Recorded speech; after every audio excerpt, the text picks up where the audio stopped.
Vou subir no YouTube. Ah, legal. Aí eu posso mostrar para o meu filho.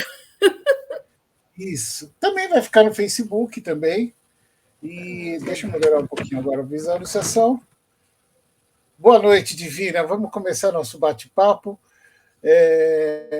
Isso é uma grande surpresa para mim, você ter aceitado esse convite. Vamos dizer assim, pós-pandemia, né? E é um prazer estar podendo conversar com você agora como editor, como amigo e como fã dos seus livros também, porque eu acredito muito no seu trabalho. Divina de Jesus Scarpim, se apresente um pouquinho, querida. Bem, é difícil. Eu sou uma professora aposentada que ainda não está recebendo aposentadoria e uma escritora desde longa data que foi convencida de que é escritora pelo Carlos. Né? E tenho os 11 livros publicados e não paro de escrever nem de ler nunca. E está chegando agora o Perdida, que é esse aqui, que está com a capa linda e maravilhosa, que eu adorei. E que o Perdido ele isso tem algo assim misterioso, ficou muito né? bonito. Ficou muito bonita a capa, e esse livro é uma meio biografia cheia de invencionices, e é a história de uma mulher desde o nascimento até a morte, ou seja, ela morre no final, spoiler. Afinal, é a vida inteira, né? Desde o nascimento até a morte, com um monte de acontecimentos que só são possíveis com mulheres. E alguns que são só humanos mesmo. Acho que é isso.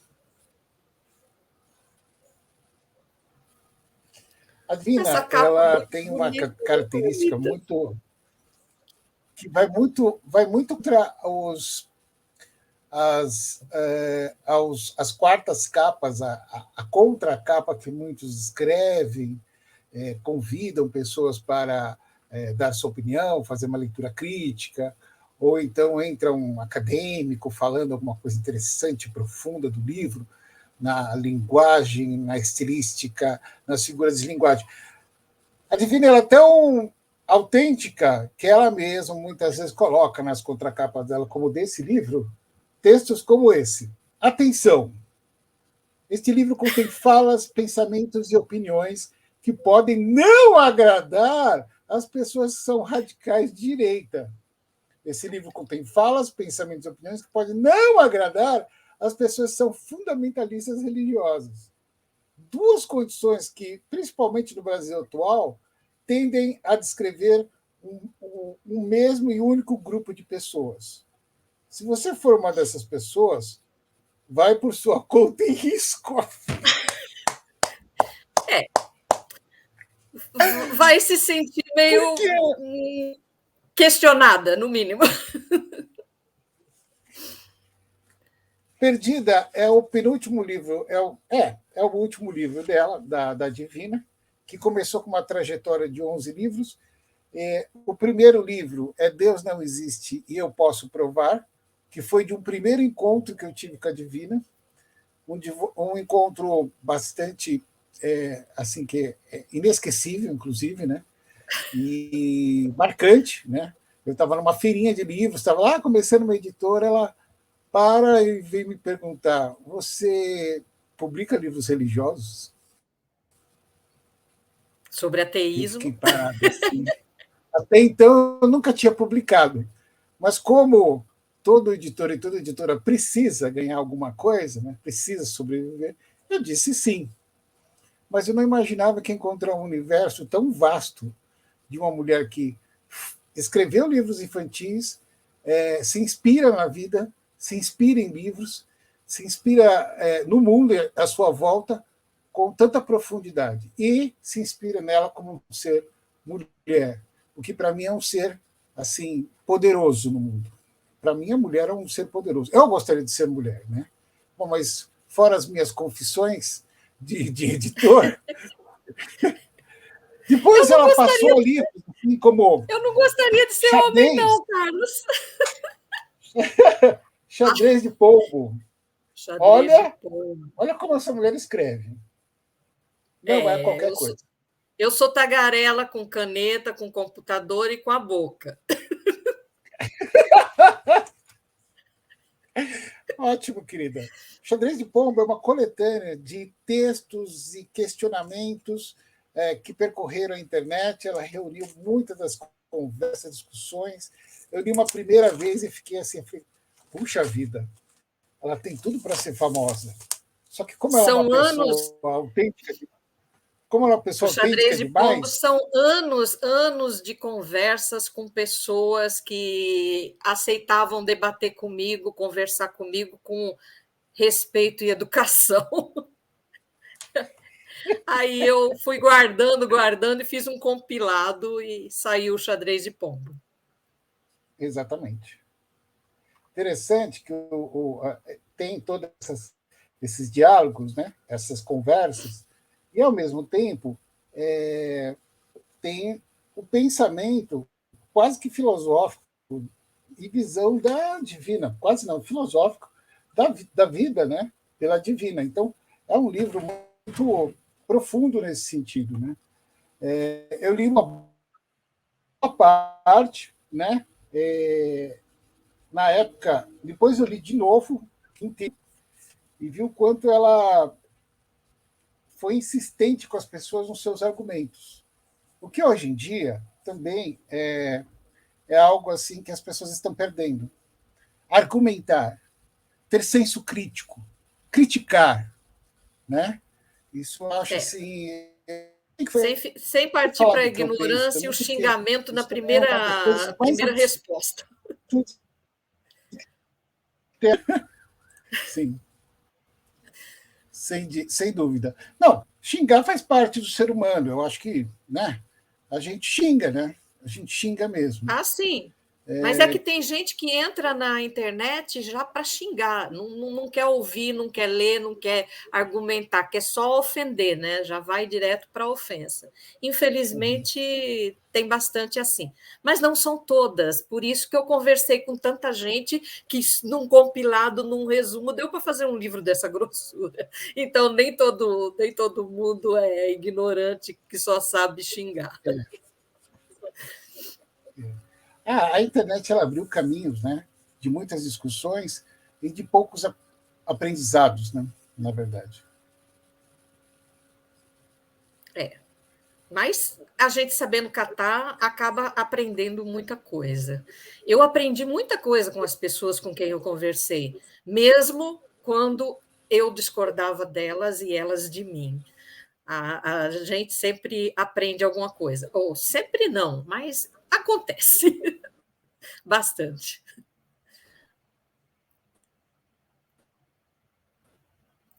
Você parou.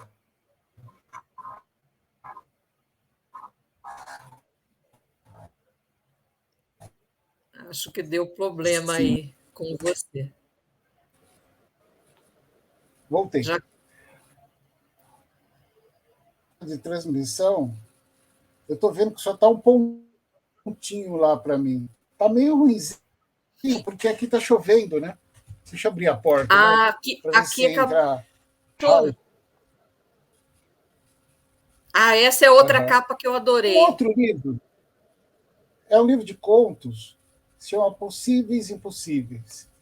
O que eu acho interessante nesse livro é que ela escreve contos de ficção científica. E também contos, às vezes, até sobrenaturais e policiais também. É muito interessante. Eu não me lembro muito bem mais das histórias. Mas olha a contracapa. É um farol e ela pede para mim colocar na contracapa: verdades mentirosas, mentiras verdadeiras, desejos e fantasias. Nada mais humano Nada mais humano, demasiadamente humano, esse pequeno trecho, que é a tem observação história dela de outro sobre as pessoas, planeta, sobre o mundo que a gente tem. vive. Os títulos são incríveis, né? Universo e expansão. Tem coisas de Star Trek, claro. Crime passional. Né? É um livraço, é um livraço. Da minha cor. Tem uma aqui que eu gostei muito, que eu passei agora, que é muito interessante. Eu não sei porquê, na época, quando eu li, lembrou aquele serial Além da Imaginação. E também o tal hoje a gente pode atualizar com Black Mirror, do Netflix. Sim. São contos que têm uma coisa assim de. São contos fantásticos, né? De ficção científica. Você está chorando? Não, eu ri demais, e aí quando eu dou muita risada, eu choro. Olha que interessante! Sofrer pela capital. Nossa, sofrer pela capital, estou me lembrando agora, é realmente fortíssimo. É um Eu gosto livraço. muito dos Eu não sei bolhas. se eu estou em bolhas também. Eu acho que o meu preferido é Não os sei se eu estou bolhas. na. Uhum. E assim, em cada período que você escreveu, foram fases da sua vida, geram influências, raios de sol, nuvens, passagens, você dava aula, né? E tudo mais que acontecia na sua vida. Eu coloquei algumas perguntinhas aqui que eu acho interessante. Se você pudesse ir a outro planeta, viajar para conhecer o planeta, qual que você iria? E por quê? É só dentro do sistema solar? Posso Oh, escolher o qualquer um? universo é vasto, né? Se você conhece outro Não, planeta, então. eu não conheço outro, mas eu adoraria conhecer um que tivesse alguma coisa, tivesse tipo outros habitantes, outros bichos, outros matos, e que nem gente que é muito agressivo. Eu não queria correr esse risco. Que as pessoas Acho fossem que é por aí. menos agressivas, que os seres Se desse tivesse um planeta seriam planeta com menos habitante agressivos que nem a luz, que nem a luz. Agora, por isso que eu fiz essa pergunta, por causa desse livro. Nos tempos da luz. nos tempos de Nos tempos da luz. luz, de luz, isso, nos tempos de luz, ela escreve sobre os frágeis e os livres. Dois povos que, se não me engano, os frágeis são regidos por um Deus, e os livres não. Né? É isso? Os frágeis somos nós, os humanos, normais. E Luz é a personagem, é o nome de uma mulher. É ela que está narrando a história dela. Então, a Luz, ela é uma. Ela não ela já nasceu quando já não existiam mais frágeis. Então, os livres são uma, digamos, uma mudança que houve em nós, nos frágeis. Os frágeis, de repente, se tornaram os livres. E aí passou um tempo, a luz nasceu. Quando ela nasceu, já não tinha mais frágeis, já não existia mais gente como nós. Não existiam pessoas que morrem, que se ferem, que matam, que agridem, que fazem guerras, não existe mais nada disso. Esse livro eu tentei fazer uma história sem conflito. Não tem exatamente, não tem vilão, não tem conflito, é por isso que é curtinha. Normalmente eu sou meio embirrada com isso de que não dá para contar, ninguém conta uma história sem ter algum conflito, sem ter dor, sem ter sofrimento, sem ter vilão, sem ter alguém fazendo mal para alguém. E nesse mundo de luz, esse lugar que na verdade é aqui, né, depois de nós, nesse lugar não tem nada disso. É um lugar. Foi a resposta que eu tentei dar para um colega que me perguntou: mas se a vida é ruim, o mundo é ruim, se tudo tem tanto problema, como seria um mundo bom para você? Aí eu pensei muito e escrevi a luz. Inventei a luz. Inventou a luz. Interessante que ela, nesse mundo que você imaginou, não existe uma família. A família é todo mundo, todos nós somos família, todos nós nos criamos. Se não me engano, tem algo assim, que todos os filhos são criados por todos. Isso, as pessoas vivem Né? juntas, fazendo uma determinada coisa. A Luz nasce numa fábrica de automóveis e todo mundo que fabrica automóvel é mãe e pai dela. Depois ela vai para outros lugares e ela passa a fazer parte de outras famílias e vai aprendendo outras coisas e vive. E o que eu acho muito bacana nos tempos de luz é que as pessoas morrem quando têm vontade de morrer. Podem viver centenas, milhares de anos. Quando cansou, agora eu vou. Sem dor, sem sofrimento, sem nada. Como É isso deveria que é ser. importante. E sem É velhice. isso que... o domínio sobre sua própria vida, né? O domínio sobre sua própria vida, que é o que chamam de livre-arbítrio. Coisa que nós não temos, né? Nós não temos livre-arbítrio, né? Na verdade. Não, Né? não existe. Só na ficção mesmo, na cabeça de algumas pessoas, mas na real a gente não vê isso. Não tem. Nós vamos falar sobre isso mais tarde. Enquanto a Divina falava, eu estava mostrando umas ilustrações de uma pessoa aqui de São Caetano do Sul, chamada Maitê Andorra, uma artista A Maitê, plástica. a linda Maitê fez uns desenhozinhos bonitinhos decorando o meu livrinho, ficou lindo. Foi a primeira vez que eu pedi um trabalho para ela em que ela desenhasse símbolos não religiosos, símbolos de antirreligiosos, que fossem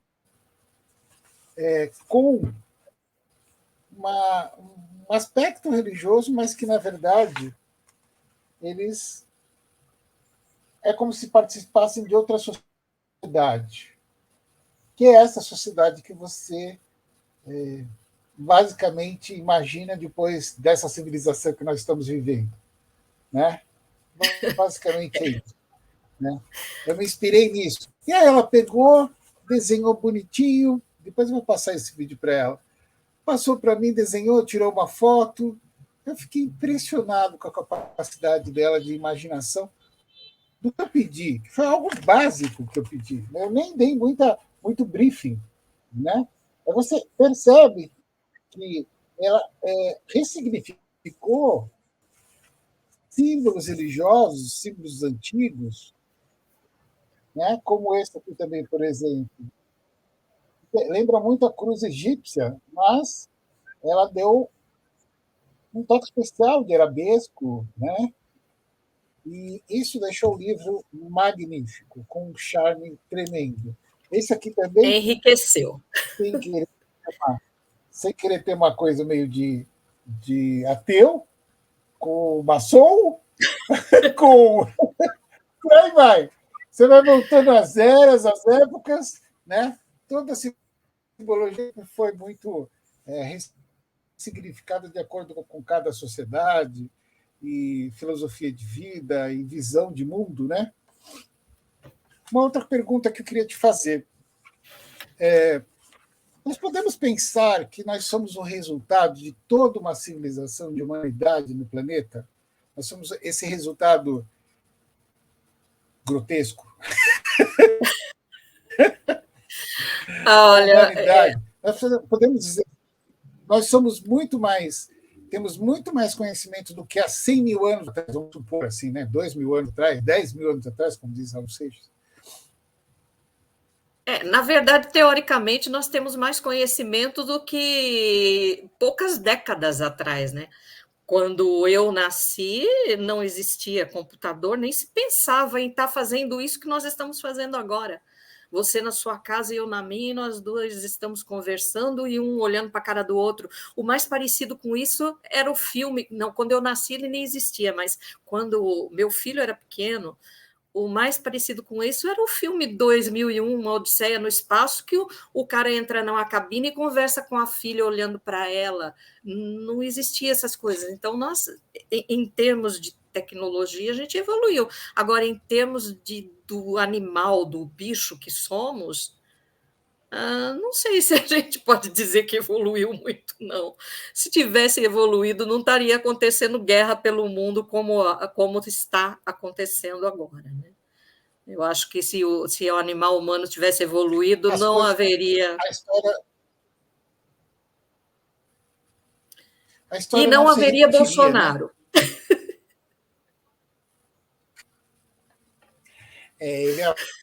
Ele é a prova de uma regressão, ele, o Trump, né? O presidente da Hungria lá e outros que surgiram, até o Putin hoje, eu acho que o Putin já está se Sim, igualando a um. esse tipo de mentalidade não existiria se a humanidade tivesse mesmo evoluído, na minha visão. Porque as pessoas estariam votando em quem fosse pacífico, né? Não em quem fosse de E mais, guerra, né? estariam Ou se alguém que viesse. elegendo com intenções pacíficas. Exato. Ou, exatamente. Agora vamos voltar um pouquinho para a nossa literatura. Depois eu quero falar muito sobre feminismo com você, que isso é um assunto atual. A gente estava conversando hoje sobre, nas nossas conversas, nossos bate-papos, sobre o que a literatura ensinou a nós, né? Escritores que nós lemos, né? Que a nossa formação, basicamente, isso foi uma coisa em comum que a gente descobriu na nossa conversa, né? Que a nossa educação, a nossa formação, ela vem basicamente de leituras de escritores, pensadores que nos ensinaram muito, né? E aí eu lembrei de Kafka, né? Porque Kafka ele quebra o tempo com metamorfose, ele já fala do processo, né? E é isso tudo foi um pouco na ciência com a gente também, né?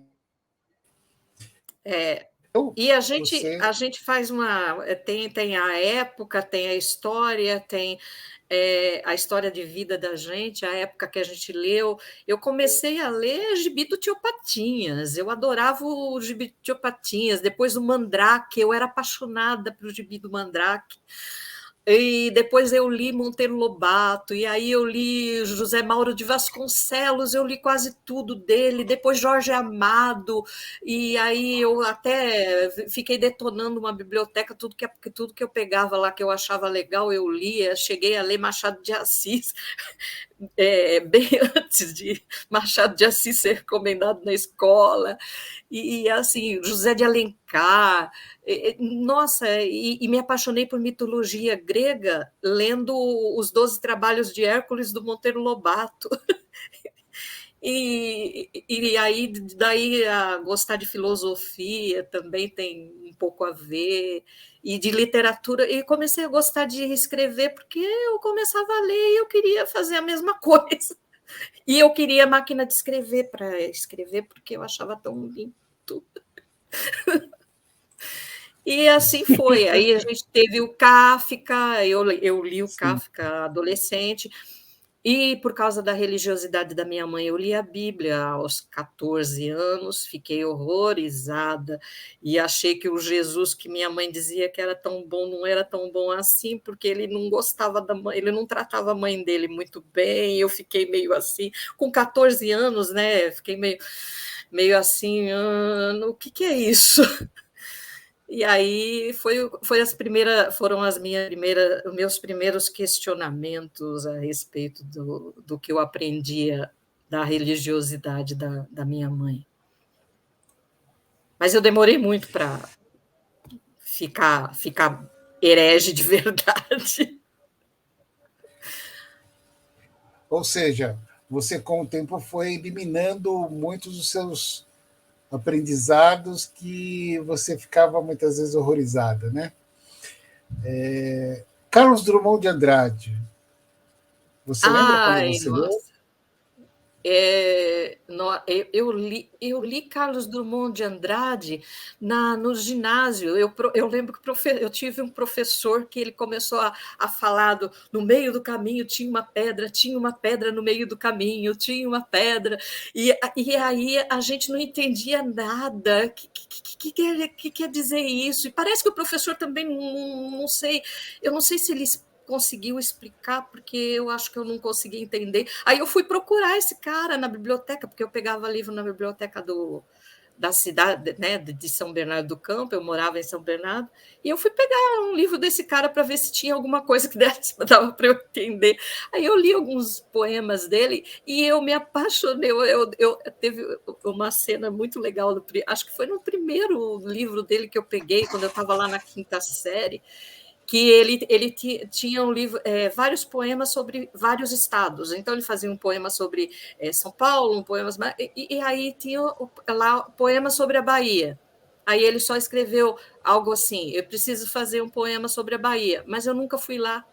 Cara, eu mijei de rir naquele dia. Foi muito legal. E eu gostei do Drummond. Depois eu estudei, eu fiz trabalho sobre ele na faculdade. Enfim, ele é uma delícia. Um O Drummond pessimismo. ele sempre foi muito bem humorado, né? De uma extrema inteligência nas E um observações. pessimismo bem lúcido também, né? Sim, sim. Engraçado, né? Hoje eu vejo que o pessimismo é como se você fosse resetar tudo. Eu não acredito em nada do que as pessoas pensem de bom no futuro. Eu não acredito em algum, sabe? É uma descrença, na verdade, o pessimismo, né? Porque você passa a deixar de ser otimista diante de coisas que não existem. Elas são prometidas, mas não existem, né? Elas não acontecem na prática, né? Então, o pessimismo tem um pouco disso. Kafka. Bom, eu li Como primeiro foi a eu li a impressão de Kafka? Metamorfose. Primeiro eu li a Metamorfose, eu peguei na biblioteca também, eu pegava muito livro pelo título, pela capa, então eu peguei aquele livro que eu não sabia do que se tratava exatamente, e aí quando eu li e gostava, eu ia pegar mais livro do mesmo autor, né? Então eu peguei a Metamorfose, eu li, eu fiquei chapada, fiquei assim, eu não lembro que idade eu tinha, mas eu lembro que eu estava no ginásio mesmo, sei lá, sétima, oitava série na época, não sei. E aí eu fiquei assim, chapada com ele, achei demais. E aí eu fui pegar outro livro dele, eu li o Processo, eu achei meio confuso, meio pesado, mas aí eu comecei a tentar prestar mais atenção e achei denso pra caramba também. Enfim, Muito, mas eu muito. gostei bastante Ele dele. parece Depois, que é recentemente, uma eu reli, metafase. ficou mais legal ainda. Ele arrasta a gente, né? O processo é um E, arrastão. e ele meio que Ele assim, é sufoca um a teste, gente, uma né? Você aprovação. chega a sentir um. É forte. É lindo e é E forte. Metamorfose começa com um soco no estômago. E naquele dia, Gregory Sansa acorda e descobre que virou um inseto. Aí tem 1000 traduções. Né? A tradução de que nós lemos, eu não me lembro quem foi o tradutor, mas ele foi. Era um cara de Sorocaba, inclusive, era um autor de Sorocaba, Eu não lembro. mas eu não me lembro. Foi a primeira. Depois eu li outras traduções. Teve também naqueles suplementos literários, umas visões e traduções, aquela coisa, folhetim e tudo mais. Mas ele dá um choque tremendo e, ao mesmo tempo, ele fala de um assunto que era muito tabu, a família. Né? É. Falar, escrever sobre a família. Hoje eu fico muito chocado em perceber que o inseto, a barata, é aquele filho bastardo. É aquele filho, porque ele fica dentro do quarto, ele não sai. É. E aí ele é tratado como um viciado em cocaína, como um viciado em crack, que as pessoas não conseguem entrar e ver ele. No final, matam, olha eu dando spoiler. Mas Metamorfose é simplesmente uma visão dele que hoje se encaixa em os problemas familiares, muitas situações que as famílias passam. Eles sempre passaram, gente hoje com essa difusão de muitas drogas, vários tipos de drogas, né? Nada contra quem se droga, mas eu não vejo muito final bom nessas coisas assim de certas drogas pesadas, né? Que as pessoas acabam se viciando. Murilo Rubião, você já leu? Eu li, eu acho, puxa, eu acho que eu li algum livro do Murilo Rubião, sim, mas eu não me lembro agora dele. Eu me lembrei dele agora porque ele era muito ligado à literatura fantástica também, ao realismo mágico também. Ele tem ele tem umas tendências nesse sentido, mas também não me lembro muita coisa. Mas do realismo mágico é o meu assim, meu livro assim, o Master of the Universe dos meus livros é Os 100 Anos de Solidão, do Garcia Marques. Eu já li, literalmente, eu já li mais de uma dúzia de vezes Os 100 Anos de Solidão. Eu sei de cor o começo do livro.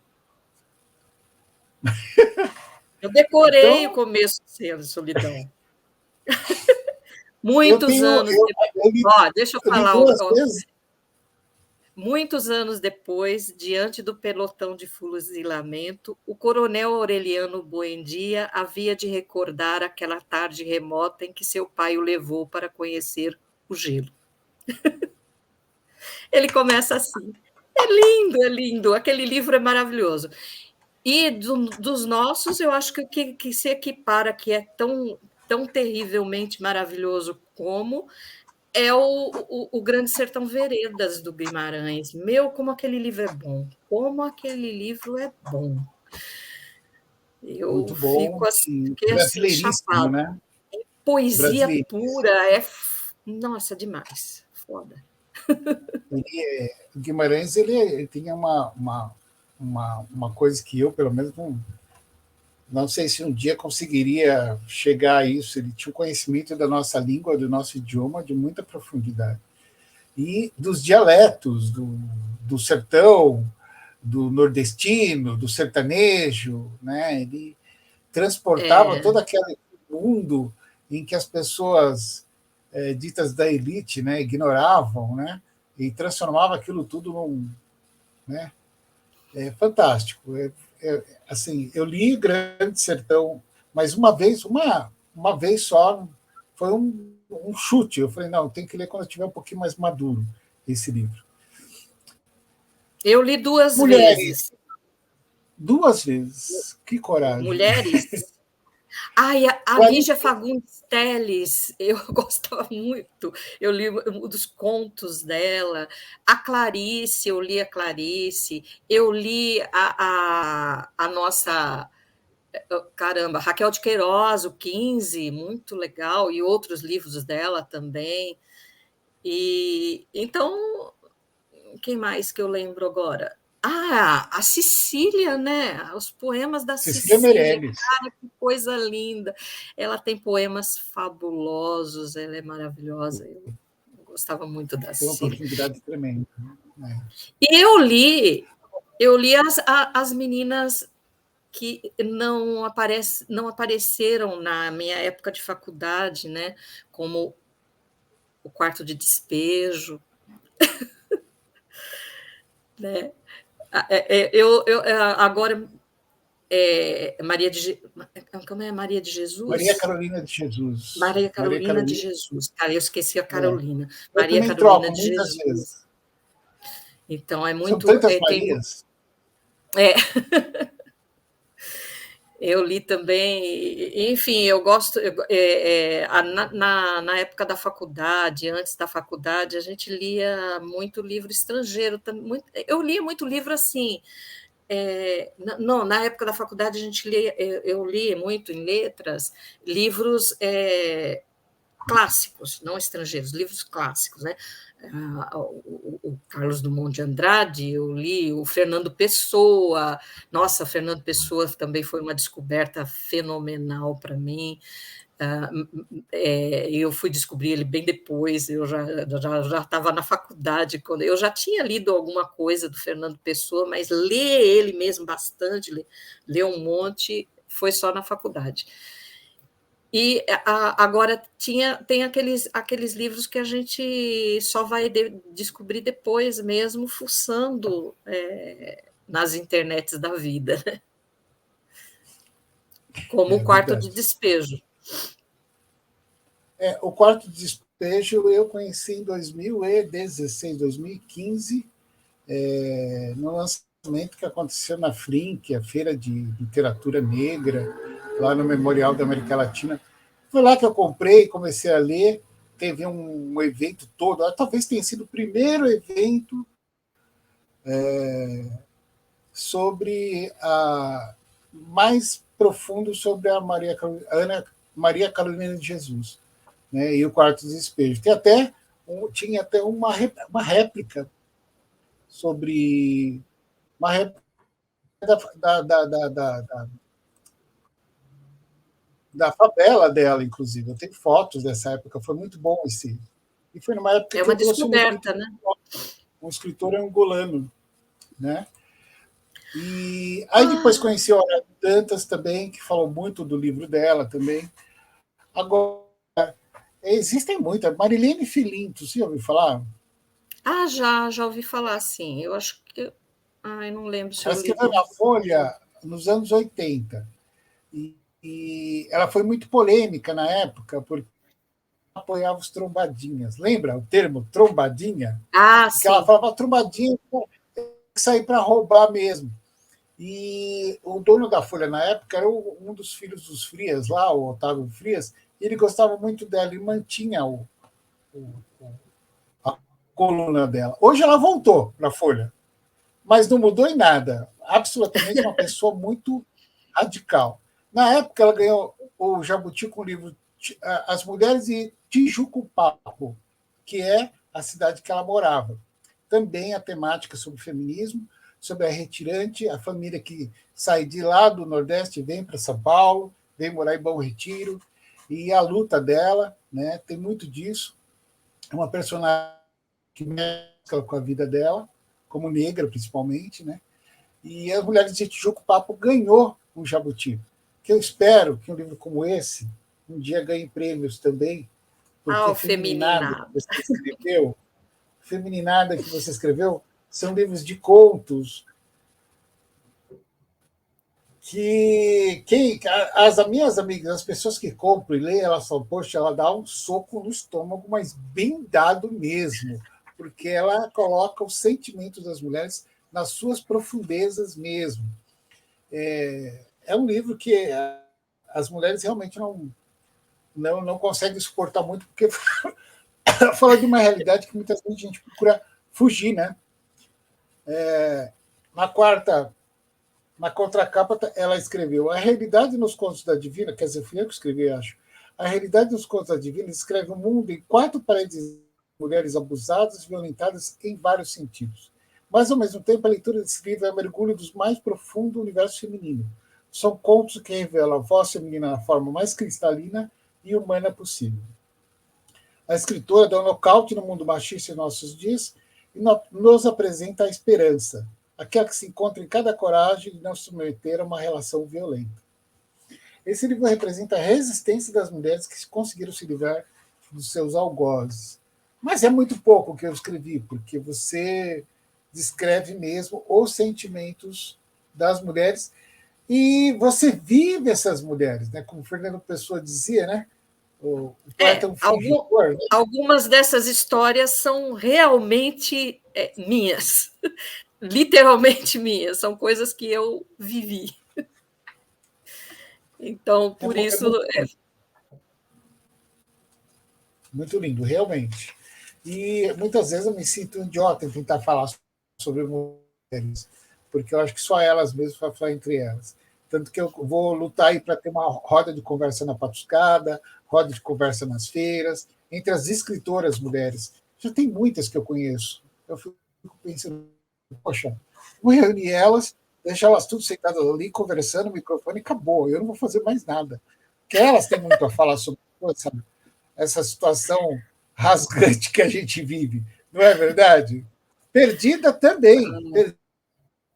Perdida também. É um livro que fala de uma mulher que, pelo amor de Deus, a capa é linda, tem uma coisa meio assim de que na verdade é uma figura que eu achei e passei uma fita em cima, né? Ele, na verdade, é uma continuidade no rosto dela, porque é isso que você descreve, uma mulher que a todo momento sofre com essa opressão masculina, com esse mundo masculino, né? E tem coisas realmente muito fortes aqui, mas ao mesmo tempo, olha, acabei de pegar uma parte aqui que você fala sobre o Tio Patinhas. É verdade. Essa, Nina essa espera o pai chegar em casa e conta para ele que já sabe ler. O pai não diz nada, vira as costas e sai de casa. Nina fica magoada, achando que ele nem pode saber que ela já sabe ler. Mas depois de um tempo, o pai volta com o gibi do Tio Patinhas para ela comemorar que está começando a ler mesmo. Nina nunca tinha recebido um presente que a deixasse tão feliz.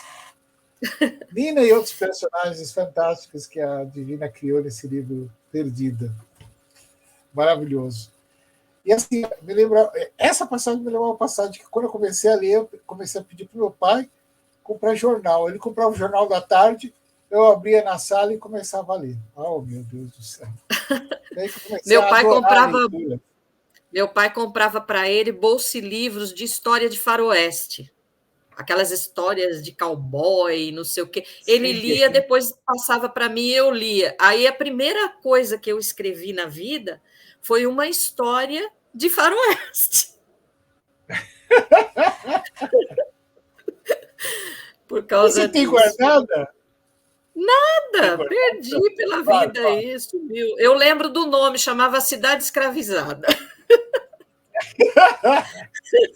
Sempre tinha o herói, né? Sempre tinha aquela. Eu É, nem li era algumas. bem Tinha um babaca, eram herói. essas histórias de filme de É. faroeste que todo mundo E era conhece, livrinho de papel sem muita jornal, né? Não é criatividade. dos livros de Oi? banca? Aqueles livros de Oi? papel jornal, assim, de bolso. Aqueles É isso, livrinhos né? bem vagabundo de banca de jornal mesmo. Meu pai lia direto. Aí ele comprava gibi Era para livro feito de mim. papel jornal. Pô, eu acho que eu vou voltar a essa história de livros de papel jornal. É interessante. Comprei umas 500 folhas aí, estou pensando em fazer de papel jornal, fazer fanzines. A Divina tem um livro que a gente publicou, o primeiro livro infantil dela, chamado Ziligdum, que eu me desdobrei pela casa e não consegui achar. Eu tenho alguns ainda. E foi uma experiência inusitada com a Cris Mazzotta, uma designer italiana que tem todo um trabalho específico dela, mas ao mesmo tempo ela soube ilustrar de uma forma que criou duas narrativas no livro. E é um livro que eu, se eu puder, eu quero um dia poder republicar. E acho que inspirada em alguns livros que ela recebeu em casa, ela escreveu Corrida Noturna, que é um livro muito fofo, ilustrado pela Juliana, não sei se ela está assistindo, mas ela vai assistir depois, Ai, ilustrado ficou pela lindo. A lindo, ilustração da Juliana ficou linda. a Juliana Conocciari. Ela é uma história de dois gatos que disputam a cama com o dono. Né? É um livro muito fofo. É um livro que eu vou levar para umas lojas de pets, porque eu estou colocando meu diário do gato como experiência. E sabe o que está vendendo numa lojinha de pet aqui? Está vendendo. Que legal. Então, eu acho que assim é um caminho bem interessante, porque as pessoas que amam os bichos reforçam mais o amor deles também pelos bichos domésticos, né? Essa é a ideia da série Bichinhos Literários, né? E que as pessoas tenham mais amor pelos animais e tenham mais amor pelo que eles têm, porque com o tempo, infelizmente, tem gente que com o tempo aí se mudando de casa, mudando de situação, de vida, acaba dando bichinho para alguém, larga por aí, é muita judiação, né? Mas também colocar eles no centro, como protagonistas da literatura brasileira também. Isso é muito importante também. A série Bichinhos Literários. Tem muita coisa boa que está para surgir aí também. E tem o Caçada, que já está pronto, foi para a gráfica, é o terceiro livro infantil da Divina, e também muito fofo. E o Caçada não é mais gato, já são cachorros. São cachorros e são crianças de uma época que parece que nunca mais vai voltar, porque são crianças Não. livres, elas andam pelo meio do mato, livres com os cachorros, elas caçam preás, um costume de interior, um costume de uma época que não existia celulares, né? As pessoas não se ocupavam com games, né? As crianças elas saíam brincando, tudo era brincadeira para elas. A natureza é uma grande brincadeira para elas. Então, é um livro muito lindo também, que eu quero, depois que publicar no próximo momento, a gente vai. Você vai voltar várias vezes, Divina. Vou esfregar na cara desse povo quem é a Divina. Filosofensas. Olha como essa mulher já publicou e escreve. Né? Filosofensas, os títulos também que ela cria. Né? Eu acho muito interessante. Poesias e reflexões. Tem muito do que é o centro cerebral da Divina, reflexões e pensamento.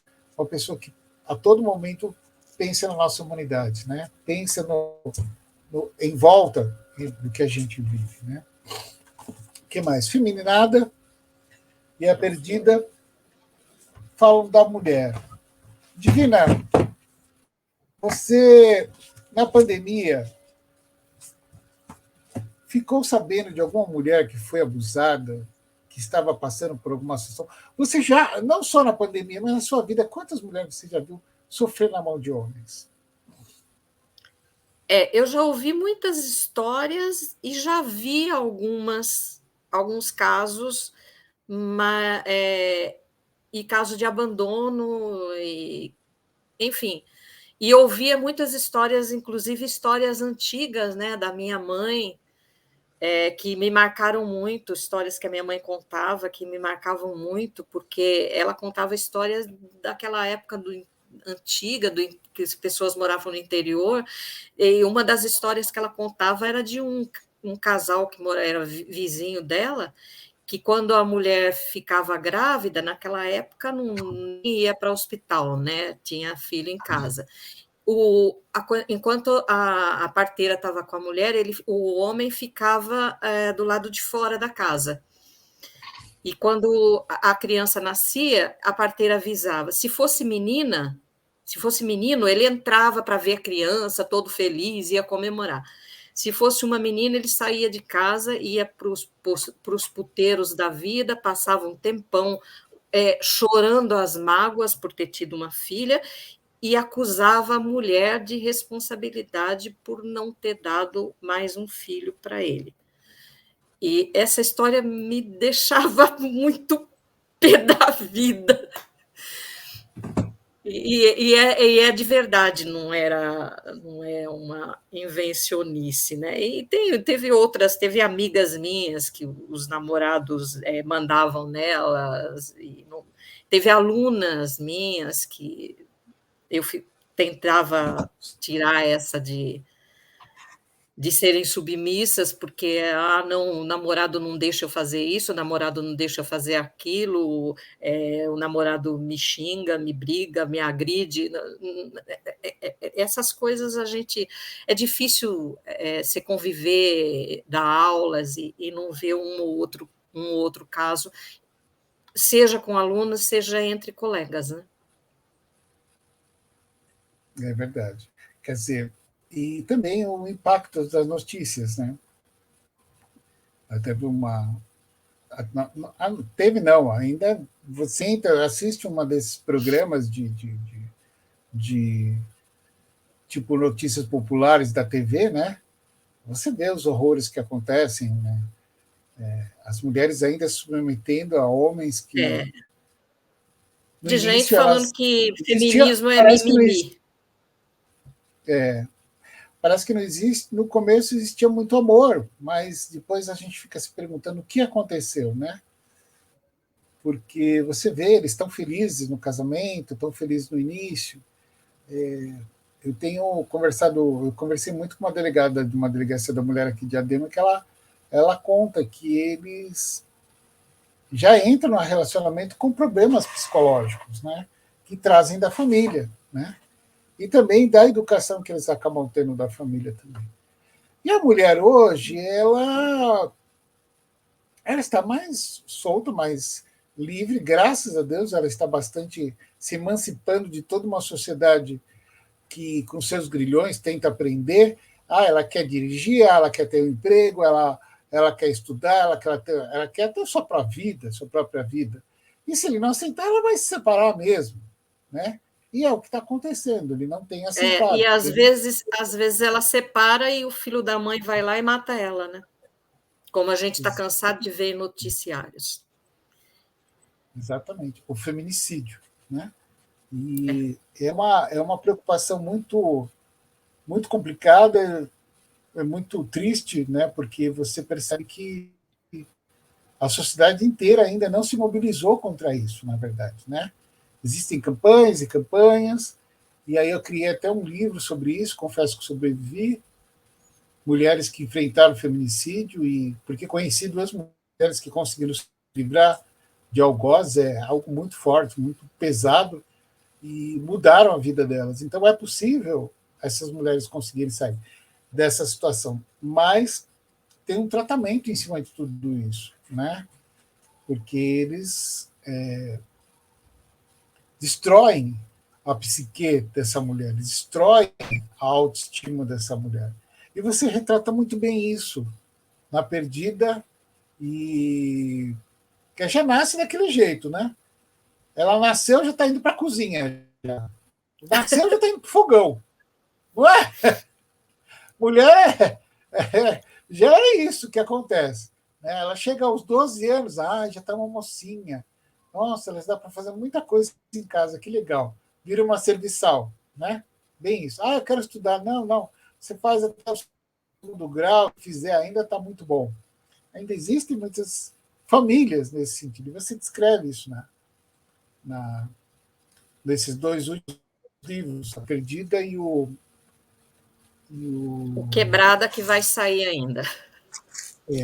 A Quebrada é de um impacto tão grande, que foi tão difícil de eu trabalhar em cima, porque você é bem radical mesmo na violência que ela sofre. Você consegue ser bem radical. Mas essa radicalidade é a pura realidade mesmo, né? Me lembrou aquelas cenas do Big Brother, que nada mais foi do que um ensinamento de como você subjugar um negro de um negro, né? Daquela Carol K tratando o cara como um escravo e as pessoas meio que aceitando ali aquela situação.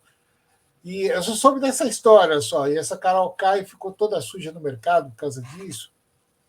E ela chamava ele de praticamente um escravo dela.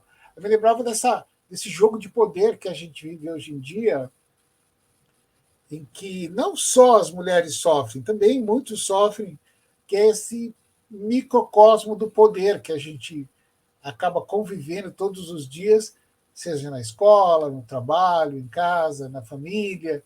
É uma luta de poder a todo momento, a todo instante, inútil, né? De quem manda quem, alguma coisa assim parecida. Isso Aquilo que a gente estava falando no começo, né, sobre o ser humano ter evoluído. Se tivesse evoluído mesmo, não tinha essa sede de subjugar o outro, né? subjugar o outro porque julga o outro inferior por causa de coisas esdrúxulas como cor da pele, a pessoa que a pessoa gosta, com quem a pessoa convive, o dinheiro que a pessoa tem, o número a escolaridade que a pessoa teve, o sexo da pessoa, o gênero, o que seja, qualquer coisa, até o lugar que a pessoa nasceu é motivo para dizer que a pessoa é inferior. É uma coisa tão Sim, absurda que sim. se tivesse evoluído não teria esse de Não, aberração. essa aberração que a gente vive hoje em dia, sem dúvida nenhuma.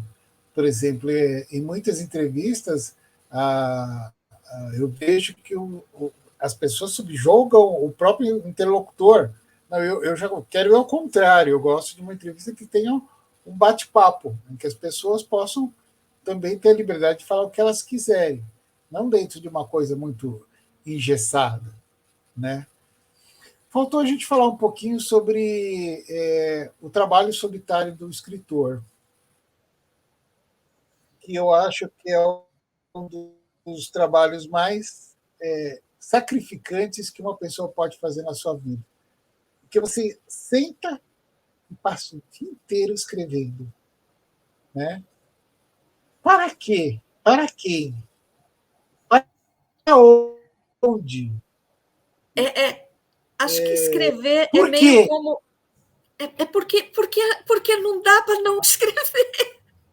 Eu não consigo não escrever.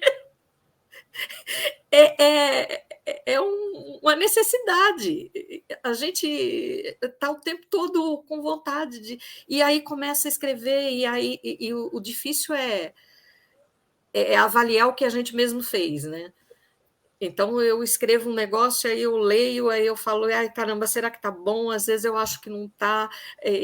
Os livros, teve parte que eu lia, aí tinha parte que eu começava a ler, e aí eu, principalmente no Perdida e no Quebrada, nesses dois romances, eu tinha parte que eu começava a ler, eu começava a chorar, aí eu pensava, será que quem vai ler vai chorar também? Não, tem partes que Mas é de chorar. a gente não sabe. E tudo que a gente quer que. Eu acho que todo escritor quer mais do que vender, quer ser lido. E por isso que a gente escreve, mas não só por isso, é porque a gente não consegue não escrever. Acho que não dá para não escrever. Assim como não É dá como para se não fosse ler. mais uma das suas necessidades, né? Escrever, né? É bem assim. É mais necessário do que chocolate. Eu escondo o chocolate do marido aqui na gaveta. Eu falo que escondo dele, mas ele sabe que está escondido, inclusive sabe onde. Mas eu falo para ele: ó, você não sabe, está escondido, e os meus chocolates ficam aqui porque às vezes eu nem saio. Nem preciso sair do quarto para comer chocolate, mas escrever é mais necessário do que comer chocolate. Eu sou viciada em chocolate. Nossa, realmente é um Prozac. O chocolate é um Prozac. Ainda mais quando para mim, quando é um amargo ainda, nossa, aí me faz um bem danado, me dá uma é um up muito bom mesmo. Também adoro. E o Tem José gente que lê o toma que você café, escreve? eu como chocolate. Nossa, café. Ai, meu Deus. Ah, eu odeio café. Eu sei. Não tem. Eu Não sou é, anormal. não é, definitivamente não é desse planeta. Porque realmente um brasileiro não gostar de café é algo muito difícil. E sobre o ofício de escrever, talvez um ofício para pessoas materialistas totalmente ingrato, né? Porque não tem um salário, você não ganha nada com isso. Nesse mundo capitalista que a gente vive, um escritor passa dias e dias escrevendo, ele ganha o quê? Qual o maior prêmio para você? Qual o maior prêmio em escrever?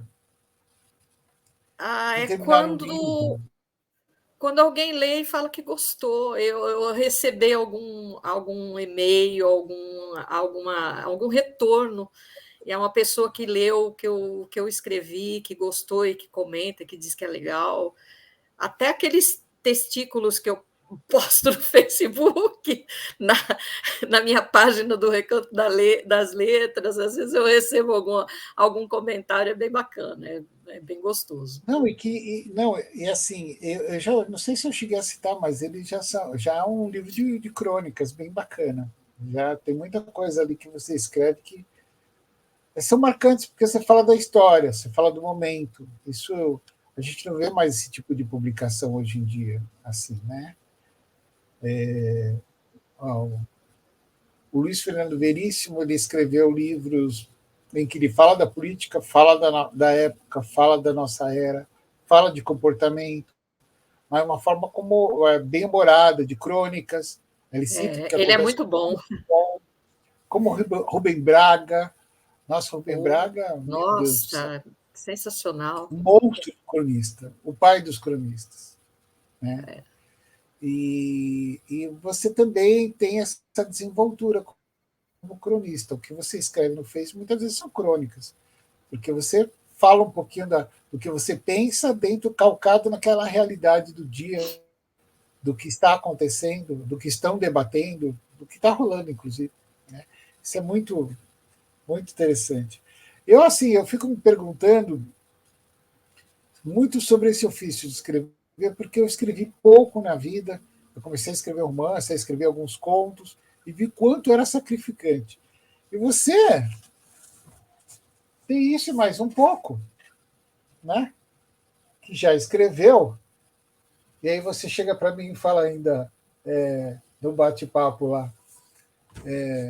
Eu acho que eu vou chegar a 20 livros.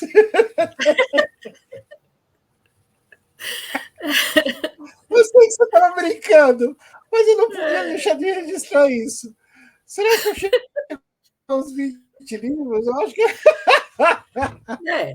Bom, são 11 até agora. Vai sair mais dois, vai passar a 13, né?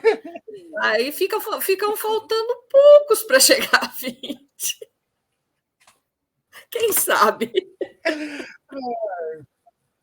Mas olha, gente, quem estiver assistindo são livros de muito conteúdo.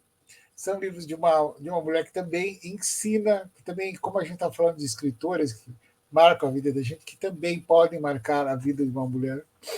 Faltou falar desse livrinho, que foi bem, que a gente discutiu muito. Ela passou três histórias para mim, três tias tristes. São continhos. Eu adorei o formato como ele ficou, como eu Ficou pensei em bonitinho bolar. mesmo. Faltou falar um pouquinho. Que também tem ilustrações da Maitê, umas ilustrações E tem bacaninhas. ilustração no Femininada também, né? Tem no Femininada também umas ilustrações. É muito boa, né? Ela é excelente. Todos esses livros estarão nas próximas feiras pelo Brasil, né? Vamos dizer assim, porque tem muitos outros lugares que eu vou, mas também para São Paulo, a Feira do Livro 451, e também um espaço que teremos lá, o espaço da Odisseia, que fica ali do lado da Paulista. Ali teremos, já está fechado já várias feiras com 4 ou 5 editoras que eu também faço parte. Esse livrinho aqui também é interessantíssimo, eles são pequenos curtas, né? É muito interessante. A Morte da Margarida. O detetive Guilherme, vulgo Guidão, não pelo nome, mas pelo grande bigode que cultiva com orgulho, entra na estufa onde se encontra estendido o corpo da noviça assassinada. A primeira coisa que nota, porém, são as margaridas. Estão lindas com as suas saias brancas delicadas e seus brilhantes botões amarelos. Guidão, apesar da profissão ou por causa dela, é um homem de muita imaginação. Por isso, imaginou a noviça entrando na estufa e sorrindo, feliz ao ver que a margarida floriu. Aí começa uma outra história. Você dá você dá uma ideia assim de final aqui, né? Aí é a parte da personagem mesmo. Uma volta no tempo. Aí tem a parte da personagem, a margarida floriu. Aí você volta no tempo, né? Exatamente. Maria Pia alegra-se por ver tão linda no seu botão amarelo, vestida de pétalas brancas, a sua flor predileta. Mescla-se esse sentimento, a leve melancolia de saber que, florindo, a flor se aproxima da morte. O próprio Guidão reconhece que, para ir até aí, não precisa tanta imaginação assim. Toda moça sensível e que gosta de flores deve ter esse sentimento diante de sua flor favorita. E a Madre Superiora já contou que a flor predileta da noviça morta era a margarida. Examina o corpo e os arredores. Nota que a noviça é jovem e bonita, de uma beleza simples e delicada com a beleza das margaridas. Foi morta com a tesoura de jardim que ainda se encontra cravada em seu peito, e embora todas as feiras jurem que ela não fumava, vê-se duas bitucas de cigarro jogadas no chão. Quando vai recolhê-las, o detetive nota que são de marcas diferentes e que uma delas está suja de batom. É uma pista que deve ser levada em conta. Examinando os arredores da estufa, Guidão encontra pegadas. 3 tipos de pegadas diferentes. Uma delas é, sem dúvida, da própria noviça morta. Dá para reconhecer pelo sapato pequeno de salto baixo que ela usa. Outra pegada é de homem, sapato 40 ou 42, sola de borracha, aparentemente. A terceira é mais delicada. Pegadas de sapatos de salto alto, bico fino, mas não muito. Tamanho 37, provavelmente. Depois de notar notas do caderninho que tirou do bolso, de entregar para um policial as bitucas de cigarro que recolhera em um saquinho plástico e pedir para que examinasse o cabo da tesoura à procura de impressões digitais, Guidão foi conversar com as freiras. Ficou sabendo que a Maria Pia teve um noivo antes de se tornar freira, que esse noivo se casou com outra e ela entrou para o convento 3 meses depois do casamento. Continua. Continua. Uma leitura muito gostosa e deliciosa. Quem matou a Maria Pia? Não dá um spoiler, não! Não! Não, Maria Pia é o nome da freira. Ela morreu, ela está morta aí. Agora, quem matou ela? Matou. Eu não sei. Sim. Não vou dizer quem matou. Essa questão da morte é muito doida nas histórias, né?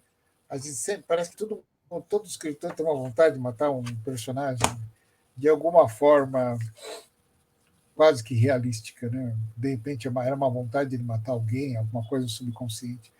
Poxa, ninguém entrou para falar com a gente. Que desprezo! Não, sem problemas.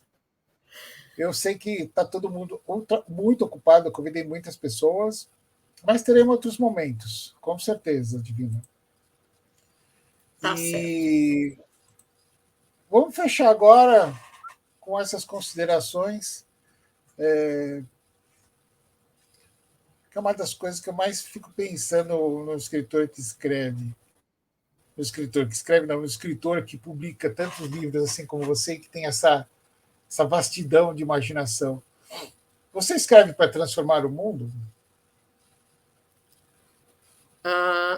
Eu não tenho essa pretensão, não. Mas seria legal se eu pudesse, com algumas escrevo, mudar um pouco algumas pessoas, tipo diminuir o preconceito, o radicalismo, o fanatismo, o fundamentalismo religioso, aquela coisa de espalhar um pouco a minha palavra predileta, que é respeito. Sim. Tenta transformar um pouco as próximas gerações, as gerações de hoje, né? Levar essa visão de igualdade entre as pessoas. Né? Como professora, eu já tentei fazer isso e não sei se tive sucesso, mas, enfim, a gente tenta. Como disse o Olavo de Carvalho, credo, Isola, Ulisses Tavares. Ulisses Tavares tem um verso que ele fala: faz escuro, mas eu canto. Então, é assim, mesmo quando tem coisa ruim, a gente tenta fazer alguma coisa que não seja, que seja agradável, né? Ai, que sobreviver. Então, essa primeira parte de entrevista com a Divina a gente está encerrando. Temos outras partes, porque eu sei que ela tem muito mais a falar. Não entramos ainda no campo do ateísmo e temos muito nesse sentido de falar também. Obrigado, Divina. Obrigado, querida, pela sua disposição em falar. E também se abrir agora para o mundo, porque a Divina era uma escritora que até tão pouco tempo atrás, não, desde que eu conheço ela, sempre foi uma pessoa muito reclusa em falar suas próprias opiniões. Isso é muito importante porque as pessoas conheçam também a base das suas obras. Obrigado, querida. Por nada.